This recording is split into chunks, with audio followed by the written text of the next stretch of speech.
आज के इस वीडियो लेक्चर में हम क्लास 12 के चैप्टर नंबर 4 को स्टडी करेंगे, सारणी को, डिटरमिनेंट्स को, कि डिटरमिनेंट्स होता क्या है और डिटरमिनेंट्स को कैसे कैलकुलेट किया जाता है।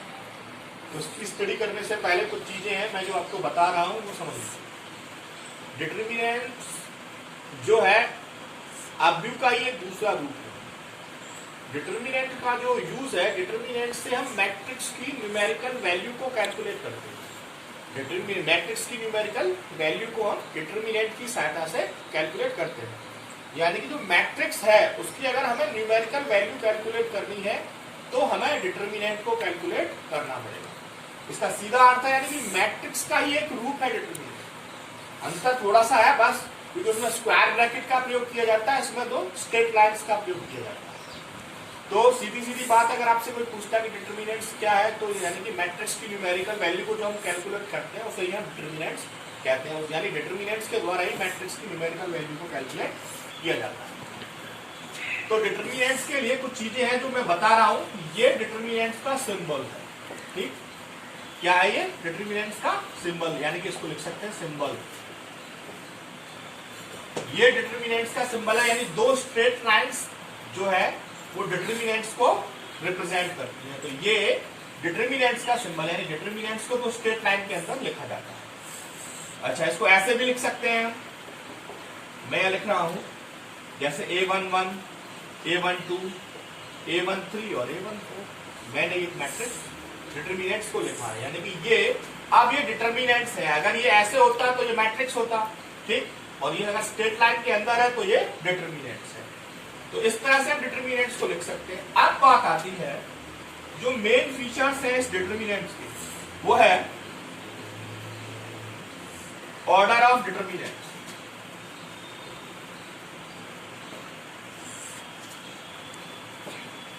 यानी कि ऑर्डर ऑफ डिटरमिनेंट्स को कैसे फाइंड करते हैं। मैं आज जो प्रोसेस है थोड़ा सा चेंज करके बताऊंगा ऐसे कि डिटरमिनेंट्स को कैसे हम ऑर्डर ऑफ डिटरमिनेंट्स को कैसे फाइंड करते हैं। तो थोड़ा सा डीपली स्टडी करेंगे।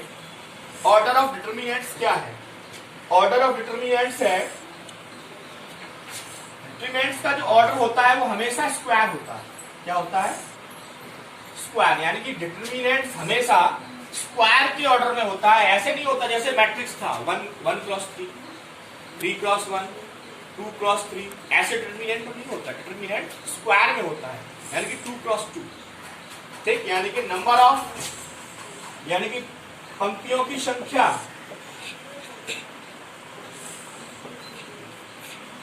बराबर होनी चाहिए स्तंभ की संख्या के।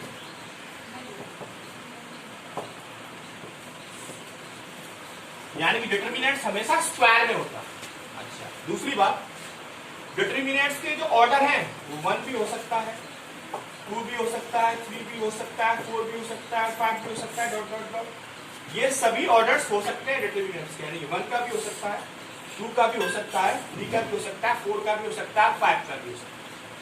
अब मैं कुछ चीजें जो धीरे धीरे मैं एक एक करके ऑर्डर को डिफाइन करूंगा। हमारे यहाँ 3 क्रॉस 3 तक, ज्यादा से ज्यादा 4 तक का डिटरमिनेंट हम लोग 12th में यूज करते हैं। तो मैं इनको जरा धीरे धीरे एक एक करके आपको बताता हूँ। यानी कि 1 ऑर्डर का जो डिटरमिनेंट है, पहला 1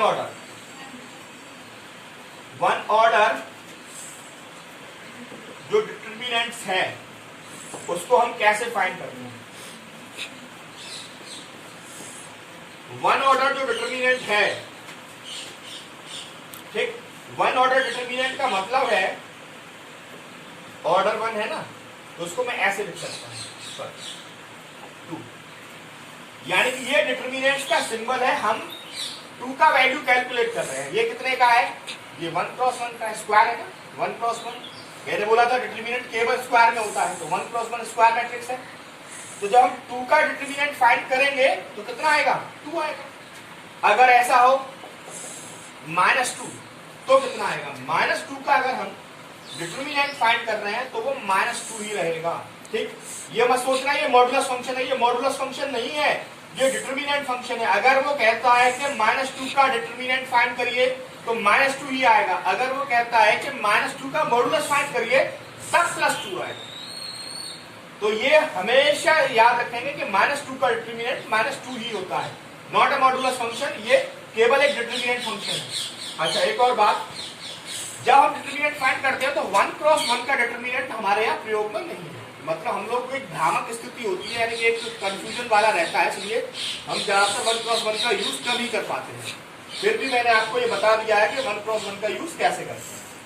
अब इतना करने के बाद जो एक नया टॉपिक बनता है वो है 1 क्रॉस 1 का। हमने पता कर लिया कि यार कि मॉडुलस का अगर डिटर्मिनेंट फाइंड करना है तो 2 आएगा, -2 का हम डिटर्मिनेंट फाइंड करें तो -2 आएगा।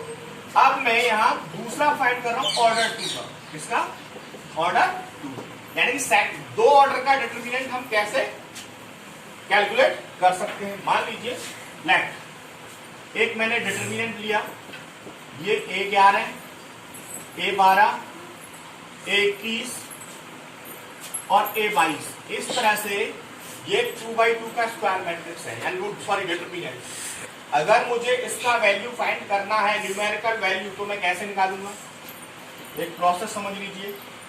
हमेशा डिटर्मिनेंट को फाइंड करने के लिए क्रॉस का मल्टीप्लाई होता है। किससे का मल्टीप्लाई होता है? क्रॉस का, जब हम डिटर्मिनेंट को फाइंड करते हैं। जब मैं इसको फाइंड करूंगा तो A11 into A22 minus A21 A12, इस तरह से हम इसका मल्टीप्लाई कर सकते हैं। अब बात आती है कि इसके मल्टीप्लाई को जो हमने किया तो ये पॉजिटिव आ रहा है, ये नेगेटिव आ रहा है, हमें कैसे पता चलेगा कि कैसे कौन सा पॉजिटिव है कौन सा नेगेटिव है?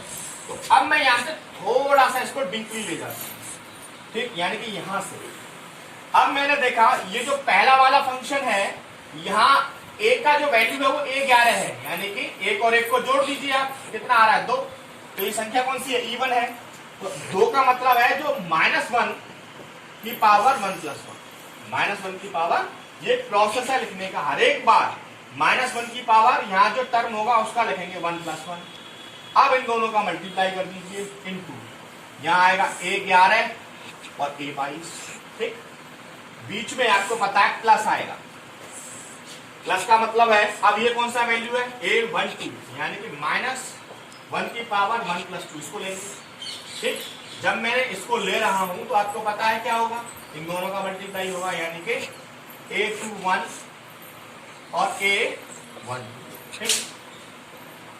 -1 का ये हो गया 2, A11 A22 प्लस -1 पे 3 हो गया A21 A12, -1 का स्क्वायर +1 होता है तो A11 और A22 ही आएगा।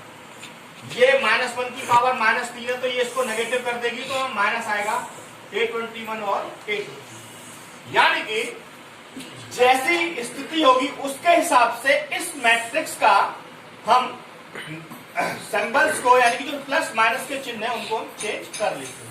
ये डायरेक्ट प्रोसेस लिखा, ये होता कैसे है ये मैंने यहाँ डिफाइन किया। यानी अगर मैट्रिक्स है तो हम उसको ऐसे फाइंड कर सकते हैं, यानी कि किसी भी मैट्रिक्स को फाइंड करने के लिए यहाँ जो वैल्यूज हैं उनकी अहम भूमिका होती है। अच्छा, एक और बात, जब मैंने इस मैट्रिक्स को फाइंड किया तो ये तो 2x2 का है तो हमने डायरेक्ट मल्टीप्लाई कर लिया।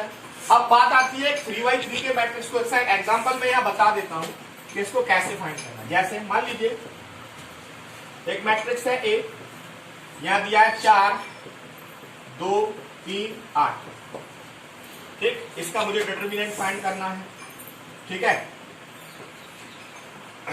जब मैं इसका डिटर्मिनेंट फाइंड करूंगा, ये एक डिटर्मिनेंट दे रखा है, डिटर्मिनेंट फाइंड करेंगे तो इसका मल्टीप्लाई इससे कर देंगे, 4 8 जा 30, ठीक, -6 कितना बचेगा? 26 आएगा।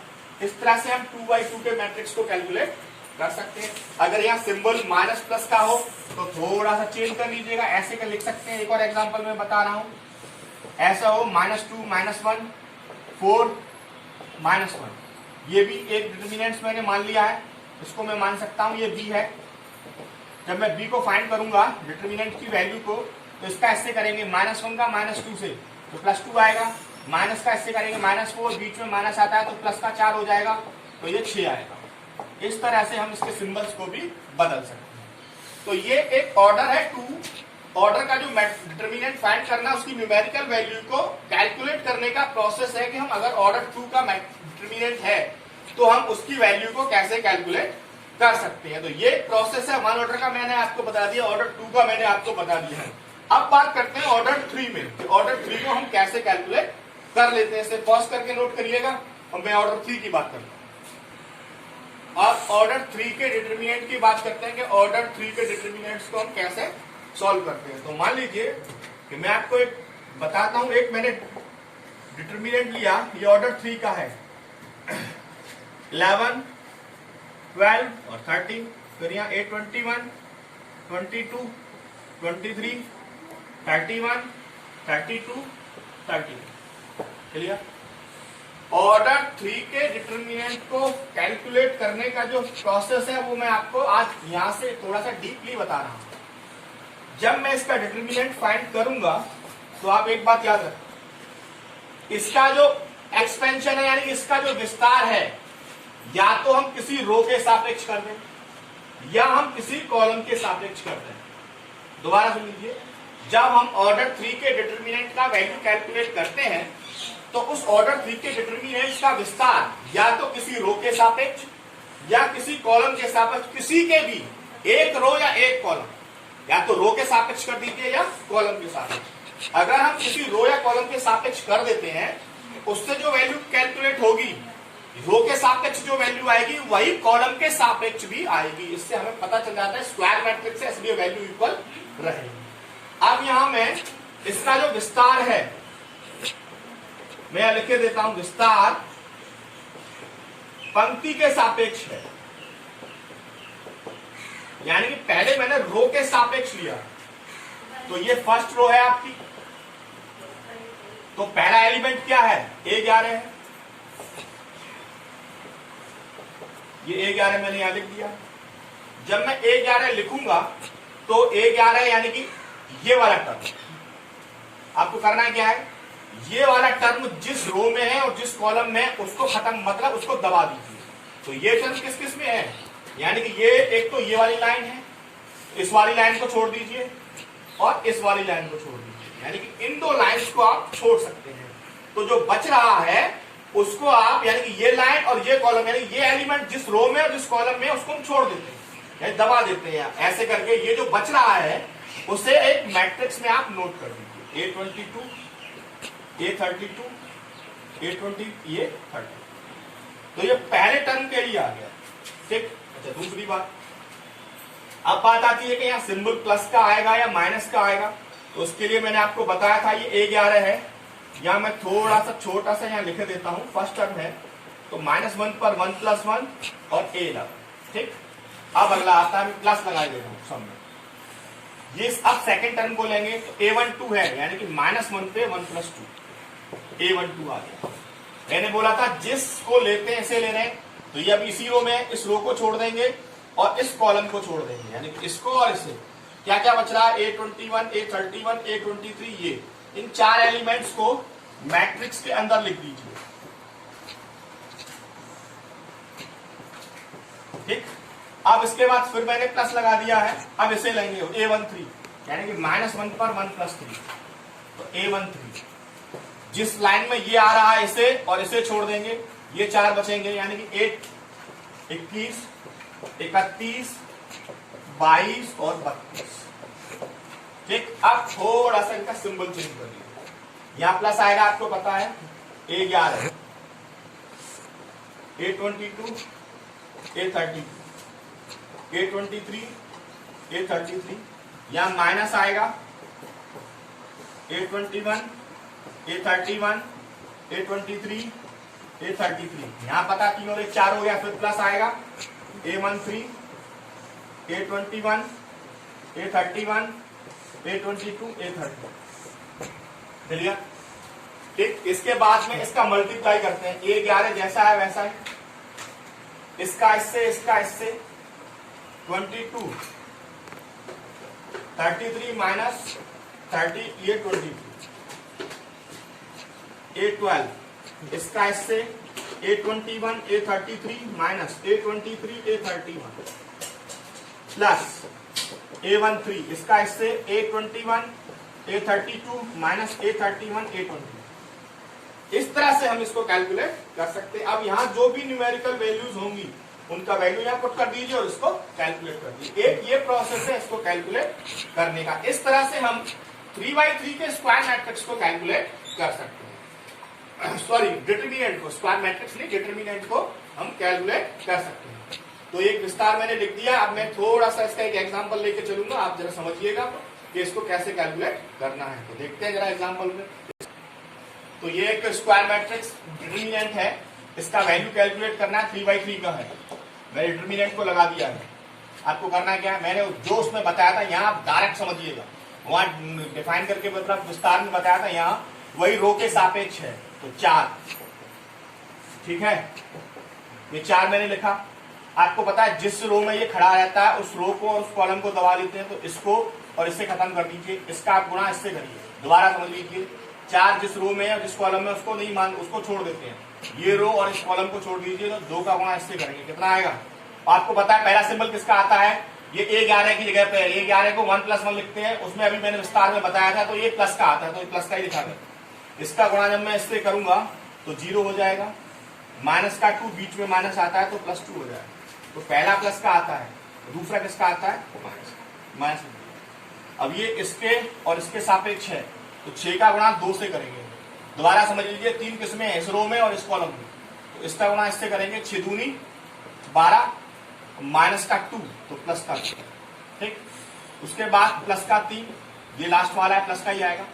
इसको और इसको दबा देंगे, 6 दूनी 12, माइनस का 0, 4 गुणे 2, 3 गुणे 12 और 2 14, प्लस का 3 गुणे माइनस का 12,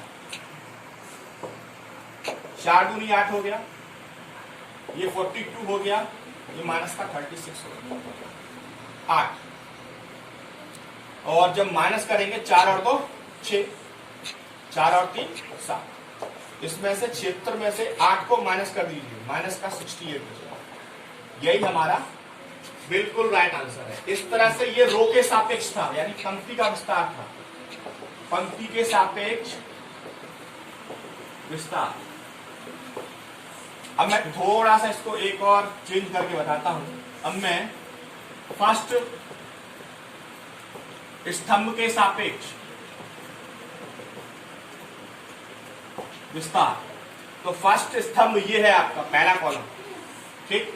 तो पहले कॉलम में जब हम इसको कैलकुलेट करेंगे तो पहले क्या है, A11 है तो प्लस का आएगा, -1 पर 1 + 1, ठीक। और 4 मैंने बोला था जब हम फर्स्ट स्तंभ को कैलकुलेट कर रहे हैं तो इसे दबा देंगे और इसे दबा देंगे, ठीक।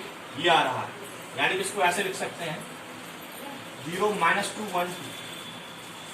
फिर उसके बाद सेकंड A11, ये A21 मैंने प्लस लगा दिया है 2 1, A21 हो गया, ठीक। A21 का वैल्यू यहाँ कितना है, 6 है। फिर वो डिटरमिनेंट, ये जिसमें खड़ा है ये रो और ये पंक्ति, ये कॉलम, तो 3 3 -2 2, यानी कि 3 3 -2 2, ठीक। इसके बाद में अगला टर्म माइनस का 2 है प्लस का, तो प्लस ये किसकी जगह पे 11 21 31, यानी कि -1 पर 3 + 1 इंटू माइनस का 2, और ये मैट्रिक्स इसे दबा देंगे, इसे दबा देंगे, 3 3 0 1 3 3 0 1 मैंने यहाँ लिख दिया है थोड़ा सा, ठीक। जब मैं इसको सॉल्व करूंगा ये तो प्लस का हो जाएगा तो 4 बचेगा, इसका इसमें करेंगे 0 प्लस का 2, और ये बचेगा प्लस -2 और 1 3, तो यहाँ माइनस आएगा 6। इसको जब सॉल्व करेंगे 3 दूनी 6 3 दूनी 6, प्लस का आ गया, और प्लस -1 पर 4, ये माइनस ही रहेगा, -2 ये, इसका इससे करेंगे 3, और इसका इससे करेंगे 3, इसका इससे करेंगे 0। इसका 4 गुणे 2 बचा, माइनस का 6 गुणा 6 और 6 12 हो गया, माइनस का 2 गुणा 3 बचा, 4 दूनी 8 हो गया, वर्चिंग 72 हो गया, और 3 दूनी 6 हो गया, ठीक। अच्छा, अब दूसरी बात, ये 8 माइनस का 72 और 6 78, वही माइनस का 68। तो एक बात कॉमन है, चाहे वो रो के सापेक्ष हो या स्तंभ के सापेक्ष हो, दोनों का आंसर बिल्कुल करेक्ट आता है। तो मैंने आपको दोनों को बता दिया है कि किसी भी डिटरमिनेंट्स को रो के सापेक्ष या स्तंभ के सापेक्ष विस्तार करके हम कैलकुलेट कर सकते हैं। और दोनों में अगर स्क्वायर, तुम्हें पता है कि डिटरमिनेंट में स्क्वायर डिटरमिनेंट की बात करते हैं, इसलिए दोनों का वैल्यू एक जैसा ही आएगा। इस तरह से मैंने दोनों चीजों को आपको क्लियर कर दिया है। तो ये 3 ऑर्डर का डिटरमिनेंट हम लोग फाइंड कर सकते हैं। अब इसके बाद में थोड़ी सी कुछ प्रॉपर्टीज हैं, उनको जरा स्टडी करते हैं कि उनको कैसे हल करना है। और मैं आशा कर रहा हूं कि आप समझ गए होंगे कि डिटरमिनेंट को कैसे सॉल्व किया जाता है। ठीक, इसे पॉज करके नोट कर लीजिएगा। दोनों तरह से बताया, पंक्ति के सापेक्ष भी है और स्तंभ के, पहले स्तंभ के सापेक्ष है और ये फर्स्ट पंक्ति के सापेक्ष है, फर्स्ट रो और फर्स्ट कॉलम के सापेक्ष विस्तार करके वैल्यू को कैलकुलेट किया गया है। इस तरह से आप इसको निकाल सकते हैं। अब इसके बाद मैं आपके लिए एक प्रॉपर्टी लिख रहा हूं जो बुक ने कहा है। तो जो डिटरमिनेंट को करने से पहले इस प्रॉपर्टी को हमारा जानना जरूरी है कि ये प्रॉपर्टी है क्या।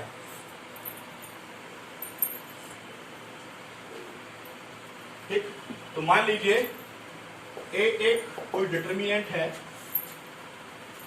जिसमें दिया है, मान डिटरमिनेंट ये मानिए ए एक सारणिक है जो एन ऑर्डर का आव्यूह है। ये जो दिया है ए इक्वल्स टू के बी, ये एक एन ऑर्डर का आव्यूह है। आव्यूह है, ये सारणिक नहीं है, ठीक, एन ऑर्डर्स का आव्यूह है।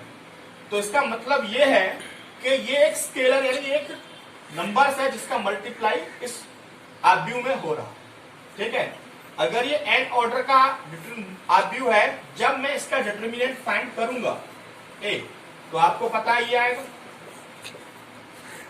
ठीक है। यानी कि अगर मैं इसका डिटरमिनेंट फाइंड करूं तो ये आएगा। अगर मैं इसको अब ऐसे लिखूं इस डिटरमिनेंट से बाहर, तो ये कितने ऑर्डर का था, एन ऑर्डर का। कितने का था, एन का, यानी एन का स्क्वायर मैट्रिक्स है, एन क्रॉस एन का है। जब ये एन क्रॉस एन का है तो ये जो पावर्स है ये इसके ऊपर आ जाएगी और ये जैसा है वैसा ही लिखा जाएगा। एग्जांपल से देखिए, मान लीजिए ये दिया है,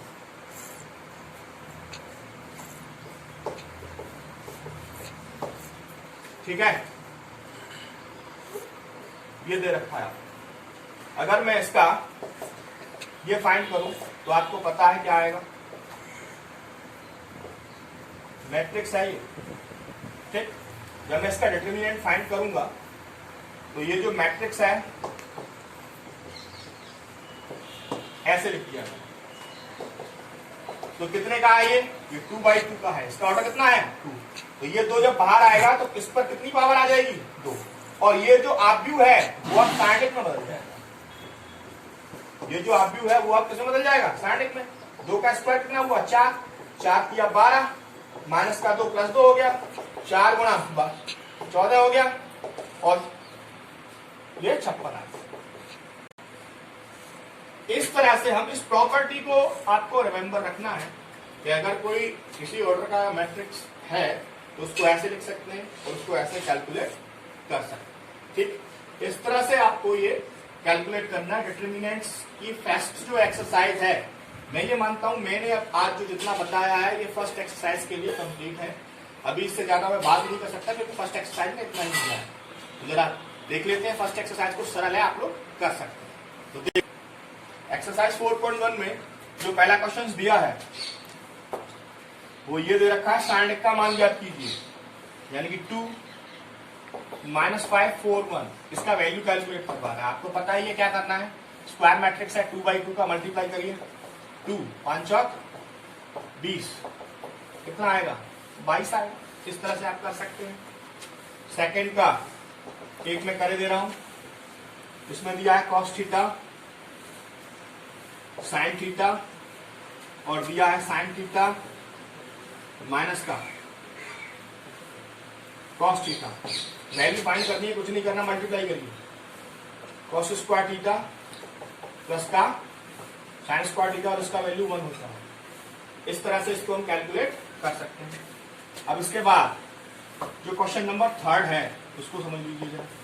सेकंड पार्ट आपको करना है। क्वेश्चन नंबर 3 में एक मैट्रिक्स दिया है 1 4 2 2 और ये पूछ रहा है कि आप ये प्रूफ कर दीजिए। मैंने आपको अभी ये प्रॉपर्टी जो पढ़ाई थी ये उसी से रिलेटेड है, इसलिए मैंने उस प्रॉपर्टी को यहाँ आपको डिफाइन किया। तो इसको करने के 2 तरीके हैं। एक तो या तो उस प्रॉपर्टी से आप इसको प्रूफ कर दीजिए, या एक दूसरा तरीका जो मैं यहां बता रहा हूं, ठीक है। मान लीजिए कि एक मिनट, ये तो दिया ही है, आप 2a कैलकुलेट करिए पहले। क्या कैलकुलेट करिए?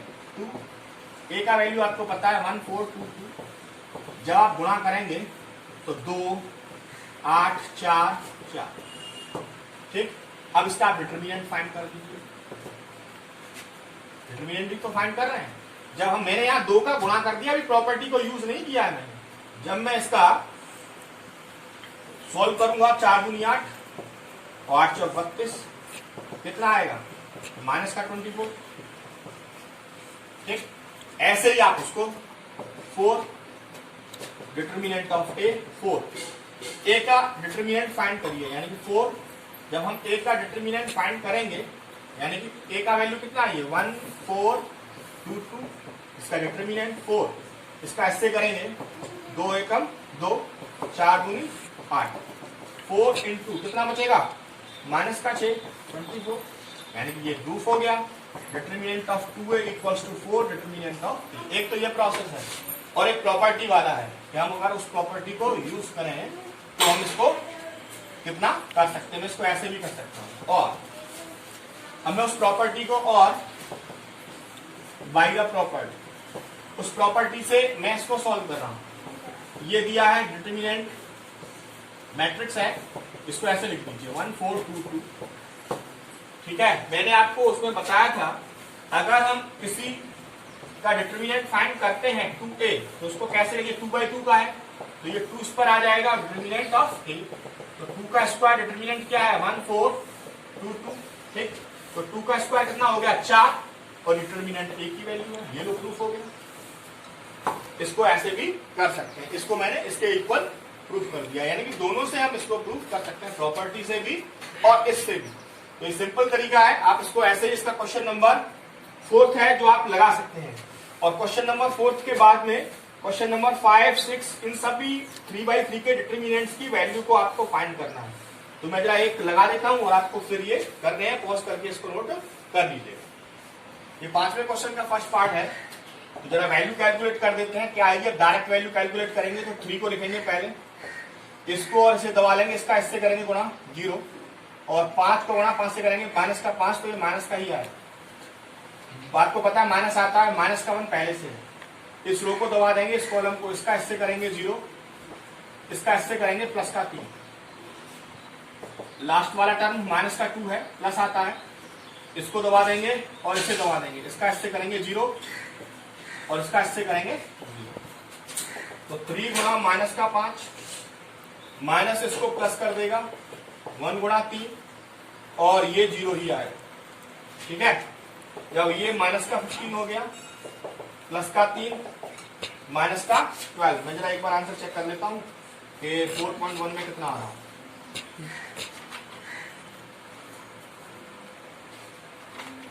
4.1 का 5वें का माइनस का 12 आ रहा है, ठीक है। इस तरह से आप इसको कैलकुलेट कर सकते हैं। इसके सारे पार्ट आपको कैलकुलेट करने हैं।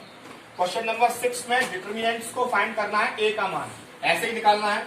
बस यहाँ ए दिया है, यहाँ पे डिटरमिनेंट आ जाएगा, बस इतना करना है। इसके बाद क्वेश्चन नंबर 7 है, मैं इसे लिख दे रहा हूं फर्स्ट पार्ट को।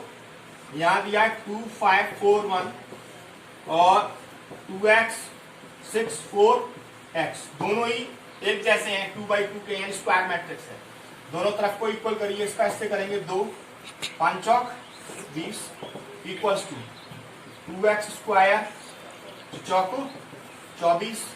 तो इसमें से 2 में से इसे घटाएंगे, माइनस का 18 प्लस का 24, 2x स्क्वायर इक्वल्स टू 24 में से 18 गया तो कितना बचेगा 6, x square equals to 6/2, x square equals to 3, तो x equals to plus minus का √3। मैं जरा एक बार इसको और देख लूं, 4.1 को कितना आ रहा है, 4.1 का x का वैल्यू है प्लस माइनस का √3। इस तरह से आप इसको कर सकते हैं। 7वें का एक पार्ट कर दिया, 7वां और 8वां क्वेश्चन आपको करना है। मेरी तरफ से आज एक्सरसाइज को कंप्लीट मैंने कर दिया है। कुछ ऐसा है नहीं कि आप लोग कर ना सकें, बहुत ही डीपली स्टडी करा है। 4.1 को कर लीजिए। कोई भी प्रॉब्लम आती है आप मेरे को कमेंट बॉक्स में लिख सकते हैं। कल अगली एक्सरसाइज में बात होगी। ठीक है, आराम से घर रहिए और पढ़ाई का थोड़ा सा ध्यान दीजिए, फेयर वर्क कंप्लीट रखिएगा। ठीक।